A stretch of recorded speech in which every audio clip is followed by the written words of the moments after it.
ডাক্তারবাবু, মাম্মাম কেমন আছে? আর মিস্টার চ্যাটার্জি জ্ঞান ফিরেছে? দেখুন, বেবি ইজ নাও স্টেবল, তবে এখনো ট্রমার মধ্যেই আছে।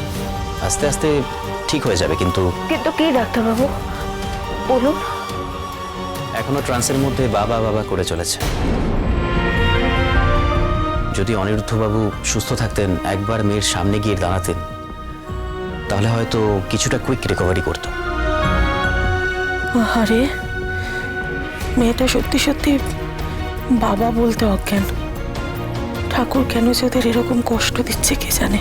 ডক্টর ডক্টর আমার ছেলে এখনো রেসপন্স করছে না কেন? দেখুন, এটা তো কোনো ম্যাজিক নয়, আমরা ট্রিটমেন্ট করছি, just hope for the best. না না ডাক্তারবাবু, আমি কোনো কথা শুনতে চাই না, আমি কোনো কথা শুনতে চাই না। আমার ছেলেকে যেমন করে পারুন আপনি ভালো করে দিন। আর বেস্ট ট্রিটমেন্ট, একদম বেস্ট ট্রিটমেন্ট দেবেন। টাকা পয়সা নিয়ে কিচ্ছু ভাববেন না, কিচ্ছু ভাববেন না, আমি সব জোগাড় করে দেবো।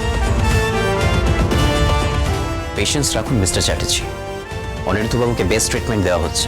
ফ্র্যাঙ্কলি স্পিকিং, কোনো রকম ম্যাজিক মেডিকেল ছাড়া ওনার সুস্থ হয়ে ওঠাটা ডিফিকাল্ট। না,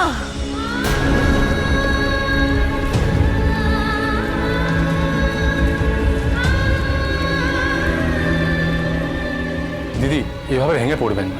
বি স্ট্রং, মনে জোর রাখুন। আমার বিশ্বাস আপনার হাজব্যান্ড আর মেয়ে দুজনেই সুস্থ হয়ে উঠবেন। আমরা সবাই তো এখানে প্রে করছি, ভগবান নিশ্চয়ই আমাদের সবার প্রেয়ার শুনবেন। কোনো রকম ম্যাজিক মেডিকেল ছাড়া ওনার সুস্থ হয়ে ওঠাটা ডিফিকাল্ট। দিদি, দিদি কথা শুনুন। দিদি, দিদি।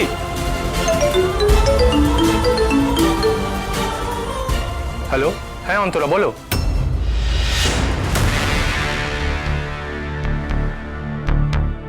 অন্তরা, এই ছেলেটা আমার মেয়ের সঙ্গে কথা বলছে।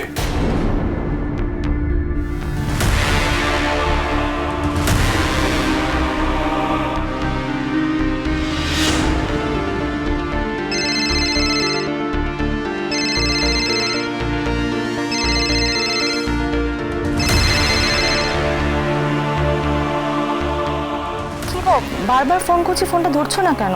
এখন রাখো, ব্যস্ত আছি। আচ্ছা শোনো শোনো, বলছি অন্তরা কি কারোর সঙ্গে ফোনে কথা বলছে? তো সারাক্ষণই কথা বলতে থাকে। কেন বলো তো? না কিছু না, রাখছি।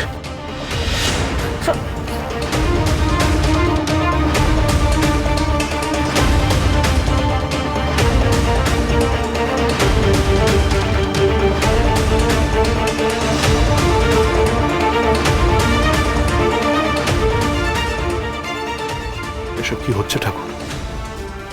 আমার জীবন তো দিব্যি চলছিল, হঠাৎ সবকিছু কেমন উলট পালট হয়ে গেল। একদিকে অনিরুদ্ধর এই অবস্থা, আর অন্যদিকে এই এক নতুন সমস্যা। যে কোনো সময় কাবেরী অন্তরের কথাটা জানাজানি হয়ে যেতে পারে। উফ, আমি আর টেনশন নিতে পারছি না।